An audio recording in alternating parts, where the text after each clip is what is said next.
Vamos para mais um cafezinho e vamos falar de tecnologia ou por que eu não sou um tecno otimista? Vamos falar sobre isso aí, vamos lá? Bom, a ideia desse cafezinho eu acho que é meio continuar o que eu tô falando essa semana. Eu falei diversas coisas sobre tecnologia em si, tecnologia na educação, no aprendizado, na leitura. E aí, assim, tinha me pedido, deixa eu até abrir aqui pra dar o nome às pessoas, ser sincero sincero não, tipo, ser honesto com as pessoas de dizer quem me pediu esse, esse vídeo, né? Há muito tempo atrás me pediram um vídeo sobre tecnocracia, né? E eu mantive esse comentário para não responder, porque assim, eu precisava saber mais, né? Não, era tecnofeudalismo, não era tecnocracia, mas alguém me pediu um vídeo sobre tecnocracia há muito tempo atrás, eu falei, uma hora eu vejo. E aí, essa semana eu tava pensando sobre esse assunto, né? Tipo, a tecnologia, a influência no que a gente no que a gente é, no que a gente vive esses dias. E bateu cara, eu vou dar uma olhada em tecnocracia, porque é uma coisa que eu vi pouco e eu sei pouco, né? E aí eu procurei assim, quem que é o maior, se tem algum think tank que pensa isso, e obviamente eu achei um think tank do Vale do Silício, deixa eu até pegar aqui, ó, deixa eu from ver, pô, não sei se funciona from ver, pô. Democracia, deixa eu ver se não funciona o from ver, pô. Deixa eu ver tecnocracia. Não achei. Mas eu achei um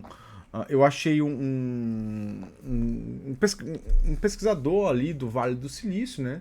Que estava falando sobre tecnocracia. Até que, assim, tentei achar, isso dizer PhD, tentei achar ali a tese dele, não achei a tese dele publicada no Google Scholar, né? Então eu achei muito estranho, um pesquisador sem perfil no Google Scholar, mas beleza. Tava lá dizendo que ele era doutor na Escola Econômica de Londres lá, né?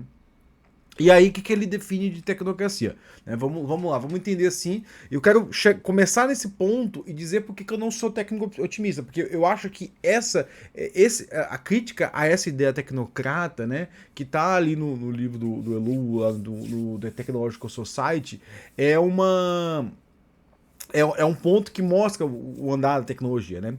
Bom, ele define que tecnocracia seria o governo dos técnicos. Observa que não é um governo através da tecnologia, né? É o governo dos técnicos, né? Então esse governo deveria estabelecer uma série de KPIs, ele fala exatamente KPIs, e esses KPIs deveriam ser maximizados. Então é como se assim, eu defino, tipo, eu quero que tenha tal coisa no Brasil, e o Brasil seja o líder mundial de tal coisa. E aí isso vai tentar ser maximizado através de técnicas de administração, blá blá, né? A ideia parece linda, assim, e eu acho que é uma boa técnica de tipo, se eu fosse. Quem fala muito disso é o cara do Rio da Paz, o Antônio Carlos Gomes, né? Que criou, a pessoa que criou, fundou a Organização Rio da Paz. Ele fala assim que o governo ele tem que ter métricas, né? Mas ele não fala baseado nessa ideia, não. Ele fala baseado em outras ideias, né? Porque, sim, todo mundo tem que ter métrica, cara. KPIs é uma coisa muito boa. Eu já falei sobre KPIs aqui, pra você procurar aí nos meus cafezinhos, para métricas pessoais. Fala assim, não, eu vou fazer isso, vou fazer isso. Para quem não sabe, KPIs é Key Performance Indicators, acho que é, né, os indicadores de performance, os principais indicadores de performance, né? Então você escolhe lá esses indicadores, vê se você bate ele no ano, se bater ele no ano, você está elegível para ter um aumento, alguma coisa, e sucesso com você. Lindo isso, né? Não. Não. Por quê? Porque a grande questão tá aí. Como essas KPIs são escolhidas e a gente já vive uma tecnocracia. Pra falar bem sério, assim, a gente já vive uma tecnocracia. Vamos pensar aqui. Eu moro em Campinas. Campinas era até esses dias uma das cidades com o maior número de carros por habitante no Brasil. Então, assim, se você parar para pensar, o urbanismo de Campinas ele é baseado em vários KPIs. O principal KPI tem que ter carro na rua. Porque carro move uma indústria que sustenta grande parte grande parte da elite de Campineira, né? Então vamos pensar que esses dias, todos vocês devem ter visto o acidente com a Ferrari que aconteceu aqui perto de casa, né? Engraçado que aqui naquele dia era para eu estar andando ali na região que bateu aquela. Aliás, eu passei lá segunda-feira, fui caminhar na lagoa, passei lá em frente, né? E talvez vocês já tenham ouvido essas Ferraris aqui no fundo, porque o meu chefe fala muito, tá tendo automobilismo aí, que o cara ele pegava a Ferrari da loja ali, descia, dava a volta. Então tem essa elite aí que vive dessa glorificação. Dessa elite não, você tem essa loja que tem uma elite. Eu já conheci algumas pessoas que têm loja de carro aqui, né? Pessoas muito ricas e que não, acham que são diferentes que a gente, né? E eles vivem, né, dessa glorificação do carro e dessa necessidade. Mas essa glorificação do carro parte muito também da estrutura da cidade. Então a estrutura da cidade leva à glorificação do carro, que leva a ter lojas que.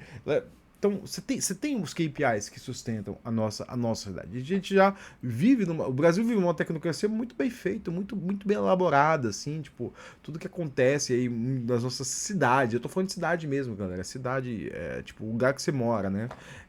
É baseado em KPIs. A diferença é que você não sabe. E dois, você não sabe quem definiu eles, né? Mas assim, e se os KPIs fossem definidos. Porque a grande crítica à tecnocracia é quem define os KPIs?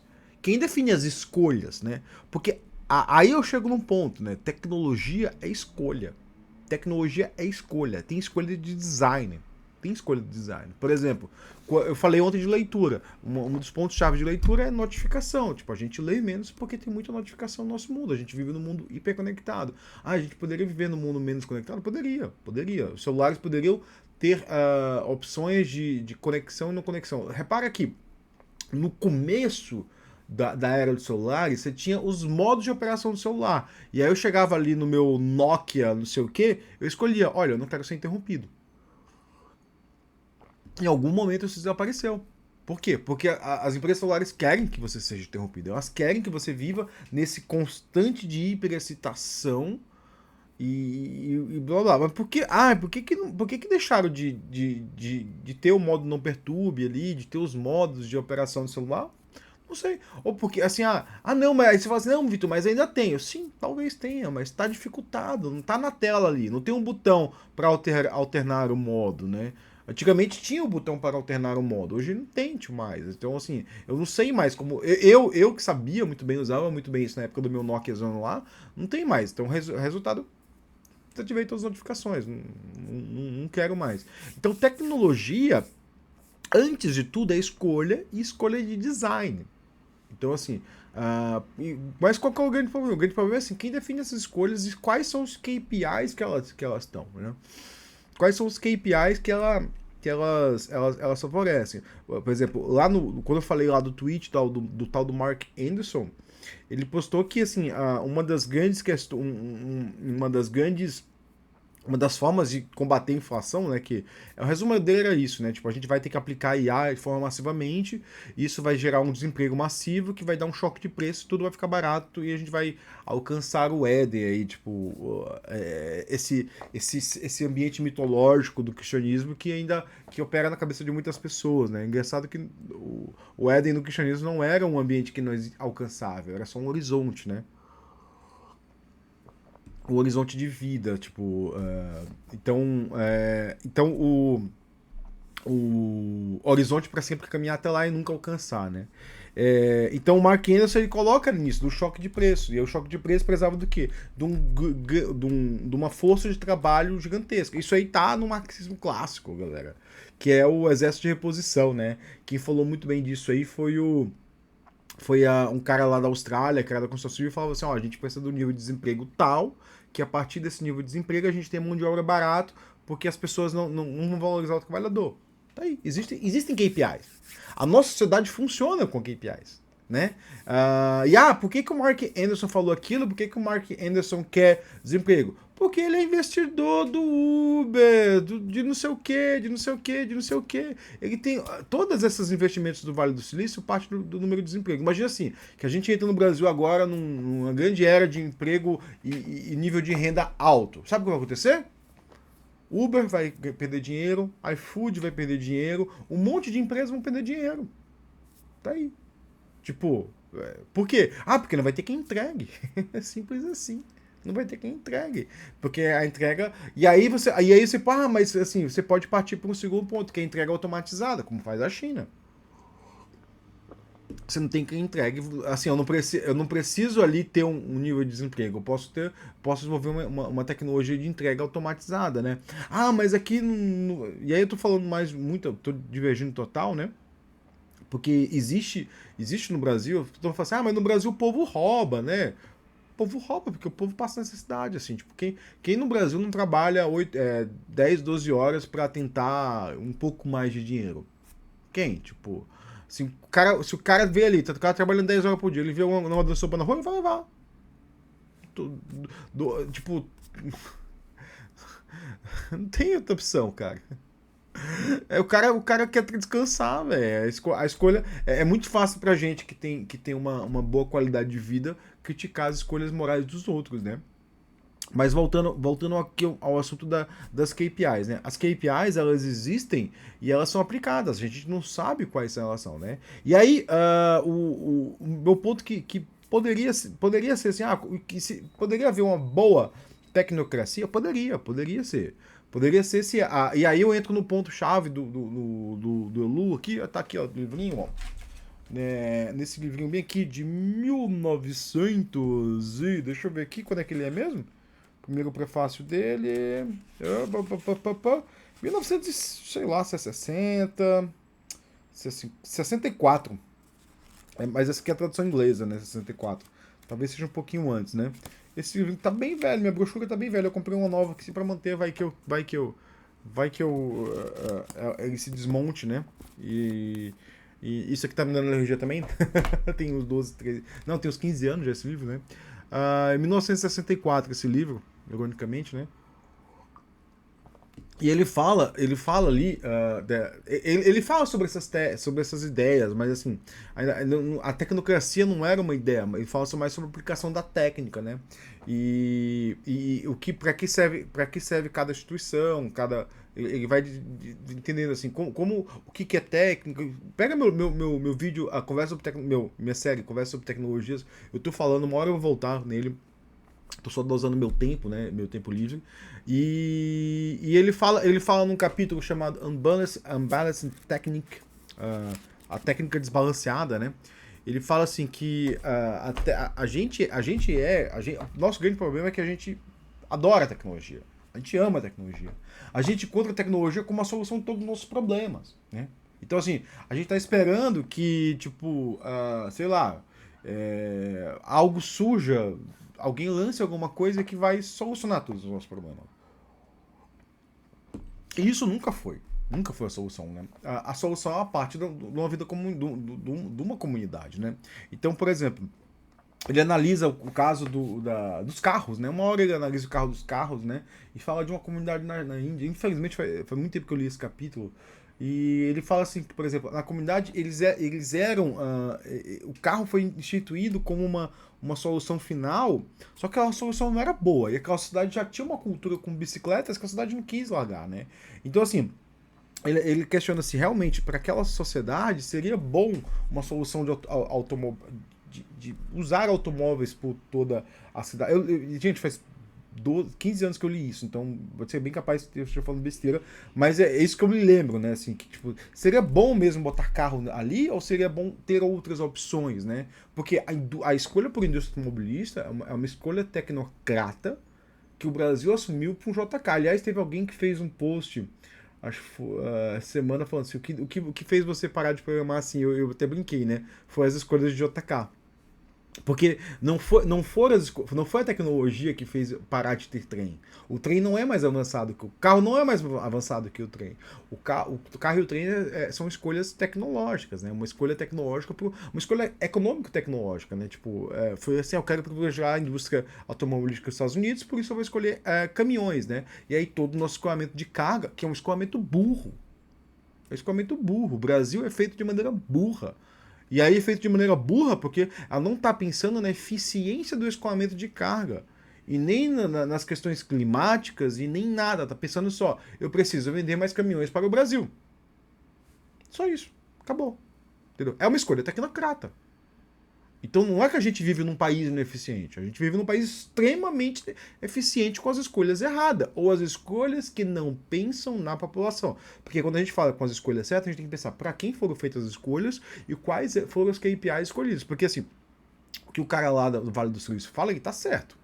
Ele fala que existe realmente isso. Essas escolhas são feitas dessa forma, mas o que ele não diz é quem são os o que ele quer encobrir. Quando ele fala assim, a gente tem que fazer escolhas tecnológicas, ele não fala para quem, né? A gente tem que olhar quem são as empresas que estão patrocinando ele, né?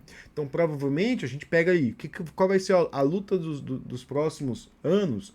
É assim, a gente tem um capital de cloud. Cloud é um capital, né? E aí tudo está digitalizado hoje em dia. Quem está usando o cloud? Quais são as empresas de cloud que existem nos países aí? Ah, são 3, 4 só. Tá, não pode existir outras? A gente teve a guerra dos chips, a gente teve a crise dos chips durante a pandemia, né? E o Brasil tinha criado uma empresa de chip. Ah, mas a empresa de chip estava dando prejuízo. Amigo, a Uber deu prejuízo por 12 anos. A empresa de chip deu prejuízo por 5. Ninguém fechou o Uber, né? O Uber começou a dar lucro agora. A Amazon deu prejuízo por 10 anos quase. Ninguém fechou a Amazon. A empresa não deu prejuízo nem por 5. E é uma empresa estratégica. É vantajoso para o país ter ela lá, porque o prejuízo dela é lucro. Mas é caro fazer chip lá. É caro hoje. Todo o processo industrial, quando ele começa, depois ele é barateado. Entendeu? Porque no começo você tem a amortização dos custos, contratação de pessoal, treinamento. É que nem assim, tipo, eu preciso formar um time de alta performance aqui, eu quero desenvolver um sistema operacional novo aqui lá, eu vou contratar um monte de cara gênio, vou pagar algumas bolsas de doutorado aí pros caras, e eu vou ficar ali com metade do tempo trabalhando e metade estudando. Beleza, vai ter um momento que esse metade que está estudando vai vir trabalhar, e aí vai produzir, e aí vai ter um momento que essa produção vai virar patente, e aí quando virar patente, aí vai ter lucro recorrente. Então é isso, galera. Tecnologia é assim. É assim que acontece com tecnologia. Caso ninguém nunca tenha te falado, inovação tecnológica é investimento de longuíssimo prazo. Não é de hoje que a China começou a produzir carro elétrico. A China começou a produzir carro elétrico em 2000. A pensar em produzir carro elétrico. Provavelmente começou tipo, vou pagar aqui umas bolsas de doutorado lá nos Estados Unidos para as pessoas estudarem bateria. Vou trazer esses caras para cá, vou criar instituto de pesquisas especializados em baterias e aí por diante. E aí esse instituto de pesquisa em algum momento vai formar pessoas que vão entender de baterias, que vão formar fábricas. E hoje a China tem mais de, sei lá, 20... eu tava vendo alguns vídeos, a China tem...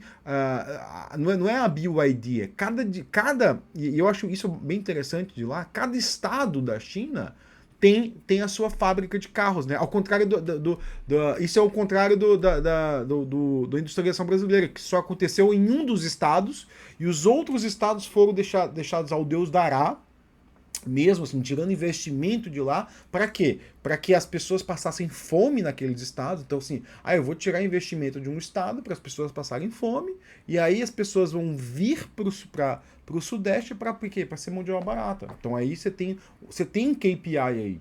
Então, por exemplo, a seca de 52 no Piauí, que fez 17% da população emigrar para o Sudeste, está numa música da Maria Bethânia, lá, Carcará, que minha filha adora, ela pede pra tocar, e ela pede pra tocar a versão da Maria Bethânia, não sei. Ela fala, 17% da população do Piauí emigrou para São Paulo. Isso tá no KPI. Então é isso, pessoal. Meu cafezinho era esse. Tecnocracia não é uma boa ideia, porque ela vem revestida de uma outra coisa, de colonialismo, né? De tipo, quem tá definindo os KPIs. E eu falei um monte aqui e eu vou botar o nome desse vídeo que é tecnologia é questão de escolha, mas escolha de quem? Valeu, bom dia para vocês.